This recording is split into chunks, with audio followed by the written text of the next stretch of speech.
Hello friends, स्वागत करता हूँ आप सबका रिवाइव कोडिंग में। और यहाँ हम देखेंगे कि हम नेक्स्ट जेएस के अंदर मल्टीपल रूट लेआउट्स किस तरीके से बनाते हैं और इसका मतलब क्या है। ठीक है, फिर हमें इसे समझने के लिए क्या करना पड़ेगा। हम क्या करते हैं, हम मान लेते हैं कि यार हमारे पास एक एप्लीकेशन है। ठीक है, एक ऐसी एप्लीकेशन है जिसमें हमारे पास एक चार अलग अलग पेजेस हैं। एक रेवेन्यू का पेज है, एक कस्टमर का पेज है, एक लॉगिन का पेज है और एक रजिस्टर का पेज है। ठीक है, बट यार हम क्या चाह रहे हैं कि जो हेडर और फुटर है ना, ठीक है, जो हेडर है और फुटर है ये सिर्फ़ और सिर्फ़ हमारे रेवेन्यू और कस्टमर के लिए तो हो, ठीक है। बट अगर मैं लॉगिन की बात करूँ या रजिस्टर वाली पेज की बात करूँ, ठीक है, तो उस केस में हमारे पास हमारा हेडर नहीं होना चाहिए, ठीक है। तो क्या होना चाहिए? रजिस्टर और लॉगिन पेज के लिए हमारे पास सिर्फ़ और सिर्फ़ फुटर होना चाहिए, ठीक। और रेवेन्यू और कस्टमर पेज के लिए हमारे पास हेडर और फुटर दोनों होना चाहिए, ठीक है। तो चलो ये तो ठीक है, हम समझ गए कि हमारी रिक्वायरमेंट क्या है, बट इसमें प्रॉब्लम क्या है, ठीक है? या प्रॉब्लम ये है कि अगर मैं ऐप नाम के फ़ोल्डर के अंदर जो मेरा layout.txt फ़ाइल होती है, जो कि मेरा रूट लेआउट होता है, ठीक है? अगर मैं इसके अंदर कुछ भी चेंज करता हूँ, ठीक है? वो सभी जगह चेंज हो जाएगा, मेरे हर आउट पे इम्प्लीमेंट हो जाएगा, ठीक है? तो अगर मैंने इस पेज के अंदर हेडर और फुटर बनाया, तो ये तो हर जगह चला जाएगा, ठीक है? चाहे वो लॉगिन पेज हो या रजिस्टर पेज हो, ठीक? रेवेन्यू और कस्टमर में जा रहा हो तो ठीक है, वो तो हमारी रिक्वायरमेंट के हिसाब से अच्छा बैठ रहा है, ठीक? बट अगर लॉगिन और रजिस्टर में भी हेडर और फुटर दोनों जा रहे हैं, तो हमारे ये वाला केस फेल हो जाएगा, ठीक है?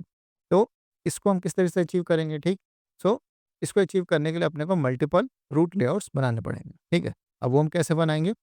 तो इसे अचीव करने के लिए सबसे पहले आपको क्या करना पड़ेगा? सबसे पहले आपको 2 ग्रुप बनाने पड़ेंगे, ठीक है? एक ग्रुप को हम नाम देंगे मार्केटिंग और दूसरे को हम नाम देंगे ऑथ, ठीक है? और मार्केटिंग वाले में हम रखेंगे रेवेन्यू को और कस्टमर नाम के पेज को, ठीक है? और ऑथ वाले सेक्शन में हम रख देंगे लॉगिन और रजिस्टर पेज को, ठीक है? तो चलो सबसे पहले इसको इम्प्लीमेंट करके देखते हैं। तो हम यहाँ आते हैं अपने कोड पे और इसको अचीव करते हैं। तो देखो ऑथ नाम का तो हमने पहले ही बना लिया था, ठीक है? तो ऑथ के अंदर अगर आप देखोगे तो मेरे पास फॉरगेट पासवर्ड, लॉगिन और रजिस्टर नाम का पेज है, ठीक है? तो हमें और एक बनाना है, ठीक? और वो हम बनाएँगे मार्केटिंग नाम का। तो यहाँ मैं एक फ़ोल्डर लेता हूँ, ठीक है? पैरेंथेसिस लेता हूँ, ठीक है? और यहाँ हम ग्रुपिंग बना रहे हैं, राइट? तो मैं लिखूँगा मार्केटिंग, ओके? और इस मार्केटिंग नाम के ग्रुप के अंदर हम यहाँ 2 फ़ोल्डर्स और बनाएँगे। एक बनाएँगे रेवेन्यू के लिए और एक बनाएँगे कस्टमर के लिए। अब इन दोनों फ़ोल्डर के अंदर हम ना पेज.tsx बना लेंगे, राइट? यहाँ हमने कस्टमर नाम का पेज बना लिया, ठीक है? और सेम हम इसको कॉपी कर लेंगे रेवेन्यू के लिए, ठीक है? तो हम यहाँ एक पेज.tsx नाम का पहले पेज बना लेते हैं और यहाँ मैं सेम कंटेंट पेस्ट कर देता हूँ, ठीक है? और यहाँ कस्टमर को रिप्लेस करके हम कर देंगे रेवेन्यू। तो अब हमने यहाँ 2 ग्रुप्स बना लिए, एक मार्केटिंग के लिए हमने बना लिया, राइट? और एक हमने ऑथ के लिए बना लिया, ओके? तो नेक्स्ट स्टेप में यार हमें क्या करना है? हमें नेक्स्ट स्टेप में दोनों के लिए ही सेपरेट लेआउट क्रिएट करना है, ठीक है? तो इसको क्रिएट करने के लिए मुझे क्या करना पड़ेगा? मुझे ऑथ फ़ोल्डर के अंदर आना है, राइट? और यहाँ एक layout.txt नाम की फ़ाइल बनानी है, राइट? मैं लिखूँगा layout.txt, ओके? और सेम काम हम यहाँ करेंगे मार्केटिंग वाले फ़ोल्डर के लिए, तो मैं लिखूँगा layout.txt, okay? tsx, sorry, right? तो हमने दोनों फ़ोल्डर बना लिए, ठीक? और हम यहाँ दोनों लेआउट्स के लिए अपना कंपोनेंट बनाएँगे, तो मैं लिखूँगा rfce, ठीक है? और इसको मैं नाम दूँगा ऑथ लेआउट, ठीक है? और हम यहाँ से चिल्ड्रन को हम प्रॉप्स से चिल्ड्रन को डिस्ट्रक्चर कर लेंगे और इसका टाइप डिफाइन कर देंगे और फाइनली हम इस चिल्ड्रन को यहाँ एंटर कर देंगे। इस सेम हम यहाँ से कॉपी कर लेते हैं और हम मार्केटिंग वाले लेआउट के अंदर जाएंगे और यहाँ इसे पेस्ट कर देंगे, ओके? और यहाँ हम नाम चेंज करके मार्केटिंग लेआउट कर देते हैं। अब हमें क्या करना है, हमें मार्केटिंग वाले सेक्शन के लिए दोनों चाहिए, ठीक है? यहाँ हमारे लेआउट के अंदर फुटर भी होना चाहिए और हेडर भी होना चाहिए, राइट? तो हम क्या करेंगे, हम इनिशियली इसको अपने लेआउट वाली फाइल से उठा लेंगे, ठीक है? यहाँ से हम हेडर और फुटर दोनों उठा लेते हैं।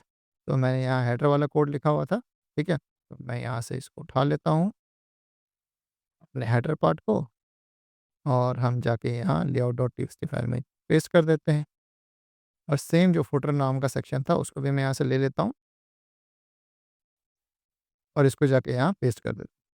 तो अब अगर आप यहाँ देखोगे तो मैंने मार्केटिंग वाले लेआउट के अंदर ये हेडर और फुटर दोनों डाल दिए, ठीक है? राइट?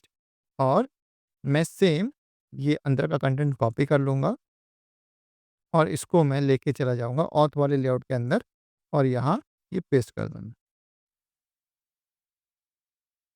ओके?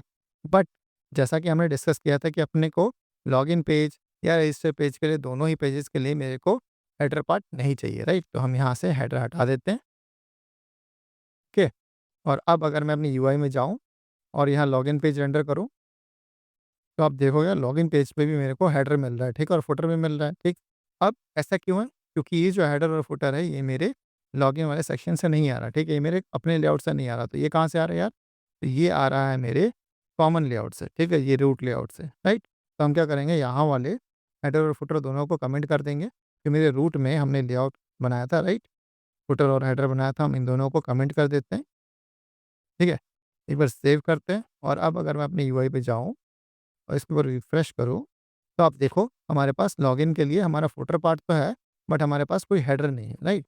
सेम अगर मैं रजिस्टर पे जाऊँ, तो इस रजिस्टर पेज के लिए भी हमारे पास फुटर है और हेडर नहीं है, राइट? तो हमारा फर्स्ट केस अचीव हो गया और दूसरा केस हमें चेक करना है कि मार्केटिंग वाले राउट्स के लिए हमें दोनों चीज़ें चाहिए, ठीक है? तो इसमें हमारा कस्टमर वाला रिवेन्यू है, तो हम जाते हैं कस्टमर पे, तो यहाँ हमारे पास हेडर भी है और फुटर भी है, राइट?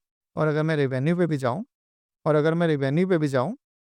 तो हमारे रेवेन्यू वाले पेज पर भी मेरा हेडर भी है और फुटर भी है, ठीक है? तो हमने सक्सेसफुली इस सिनेरियो को अचीव कर लिया, राइट? कि अगर मेरे को अलग-अलग सेक्शन के लिए सेपरेट लेआउट चाहिए, ठीक है?